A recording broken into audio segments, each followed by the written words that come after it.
sakit dan sebelumnya ditahan, itu umumnya kita hubungkan dengan stres yang ada di situ. Tapi sebelumnya mungkin sudah ada dasarnya. Kalau kita lihat, ini kita kan ya cukup emosional orangnya, jadi akhirnya seringkali pada orang-orang itu memang sudah mempunyai bakat untuk sakit, kemudian menghadapi stres, ya sakitnya jadi penyakit betul-betul. Berarti jatuhnya lebih kepikiran ya Bu, sakit itu apa disebabkan Ya, bawaan? mungkin diawali dengan pikiran, tapi akhirnya ke fisik. Nah Bu, jadi apa mungkin ada kecenderungan public figure mengalami gangguan psikologis tertentu akibat sorotan media dan tekanan hukum? Sebetulnya bukan tekanan hukum ya, tapi stres karena hukum gitu. Jadi dia yang biasa menang, akhirnya sekarang tidak menang, sudah sampai B21, kan bagi dia sudah suatu yang cukup pesimis kan, bahwa dia akan kalah. Jadi apalagi sebelumnya cukup menghadapi trauma yang cukup besar dalam hubungannya dengan anaknya, kemudian muncul lagi masalah ini.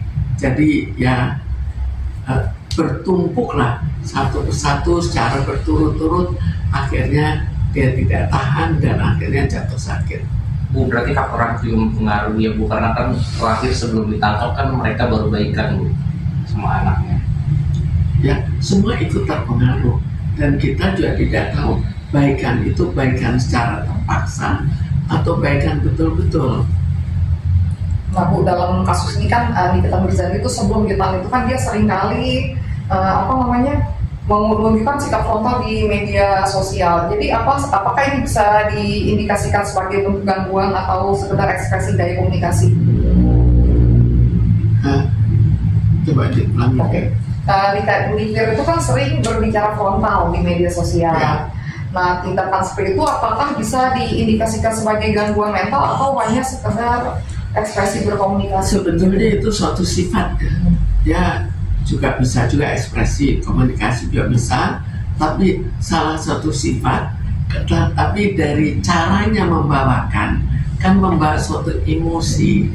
Jadi dengan membawa emosi itu akan mudah mempengaruhi fisiknya. Jadi akhirnya dari emosi terbawa ke fisik, lalu akhirnya menghadapi stres yang dihadapi di tahanan. Jadi memudahkan lagi untuk menjadi sakit. Bu, ini bentuk nikmir untuk mengulur waktu juga nggak sih Bu? Karena dalam kasus yang udah dia kan selalu setiap putusan atau persidangan apapun gitu Bu, selalu sakit tiba-tiba gitu. Ya, jadi kemungkinan sakit untuk pura-pura juga mungkin saja. Jadi yang menentukan adalah rumah sakit bagaimana. Tapi sekarang kan ini diterima dan dirawat. Jadi ya, kita harus menganggap bahwa ini benar. Berarti kecenderungan seorang yang jatuh sakit itu karena dia memikirkan stres berat masalah yang dihadapinya sampai segini atau gimana nih? Sakit kan bisa karena dasarnya, tapi dasar itu juga ditentukan oleh emosi. Jiwa dan raga itu kan saling terkait. Karena adanya faktor stres, maka menjadi penyakit fisik. Karena penyakit fisik akhirnya jadi stres. Itu sama-sama saling terkait dan saling berhubungan. Untuk mentalnya Bu, pernah juga mental bikin jadi seorang itu menjadi mikir dia terlalu jauh, pengen benar-benar jadi stres. Mentalnya jelas akan ikut terpengaruh. Ya mestinya dia cukup stres kan. Apalagi kita bayangkan orangnya orang yang lebih ekstrovert, kemudian dia ditahan di penjara. Kok dia tidak mendapatkan teman untuk berbicara, untuk mengungkapkan pendapatnya, maka dia juga akan stres. Bu, jika Nikita terbukti bersalah dalam kasus pemeriksaan ini, apakah bisa jadi dia mengalami gangguan kepribadian? Kalau bersalah, kita jangan dihubungkan dengan gangguan kepribadian, tapi sebelumnya mungkin saja dia gangguan kepribadian. Tapi gangguan yang bagaimana, ini masih tanda tanya. Nah, apa sih kira-kira, ada nggak sih dampak jangka panjang dari proses hukum terhadap kesehatan mental terdakwa, terutama jika perkara ini berlangsung lama? Efek jangka panjang, ya efek jangka panjangnya seperti juga pada orang-orang tahanan yang lain. Bagaimana efeknya? Mungkin pada dirinya, pada diri kita, karena dia orangnya seringkali mengungkapkan sesuatu dengan emosi, maka mungkin saja akan cenderung untuk mengalami hal-hal fisik yang sifatnya berhubungan dengan emosinya. Bu, ibu kan bilang sakit pikir karena emosi gitu, Bu. Itu salah satu ya. Pemicu ya, Bu? Kita juga pemicu dari kita sebenarnya kondisi fisiknya sebelumnya bagaimana, apakah dia punya suatu dasar penyakit atau tidak, kan kita tidak diberitahukan. Tapi jika itu benar, Bu, kira-kira sarannya apa sih, Bu? Mungkin untuk Nikmir dari ibu agar nggak sampai jadi penyakit gitu kalau faktor emosi yang jadi Ya, kalau penyebabnya emosi, kita redakan emosinya. Aku kita perlu. Bu, ini Yang dia Ibu gimana sih menilai pentingnya dukungan psikologis bagi individu seperti public figure yang tengah menjalani proses hukum berat, baik terdakwa maupun pelaporan sendiri gitu? Ya, kita mau lihat dari segi apanya. Terdakwanya aja. Pentingnya dukungan psikis gitu, psikologis gitu. Dukungan dari psikolog atau psikiater. bentuk dukungan. Iya. Dukungan psikologis bisa pada setiap orang kan, bukan hanya pada dirinya. Kenapa kita harus khususkan pada dirinya?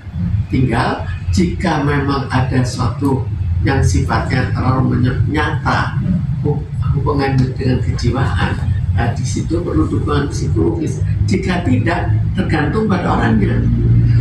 Bu, ini kan macam-macam ya, Bu, tentang sudut pandang di dalam tahanan.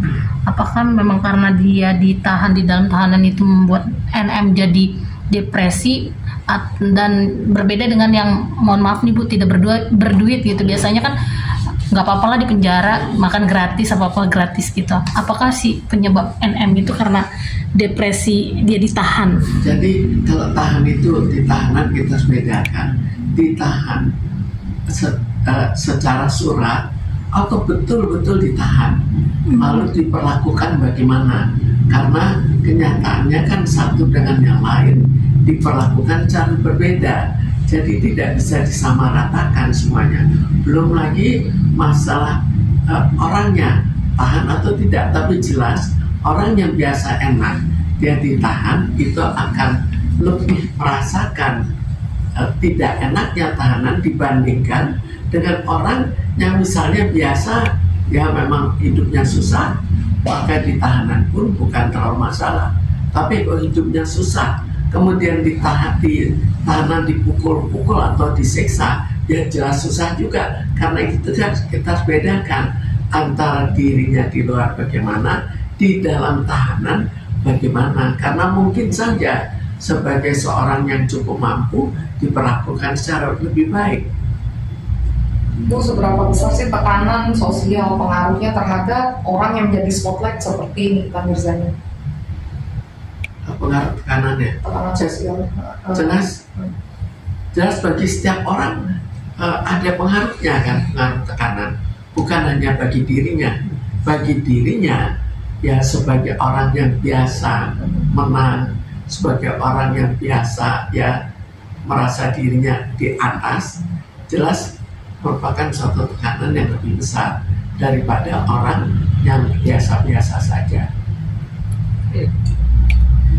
Tapi di sini kita hubungkan lagi dengan kasusnya, bukan hanya dengan hal itu, kita hubungkan lagi dengan perkiraan lama dia ditahan. Terima kasih.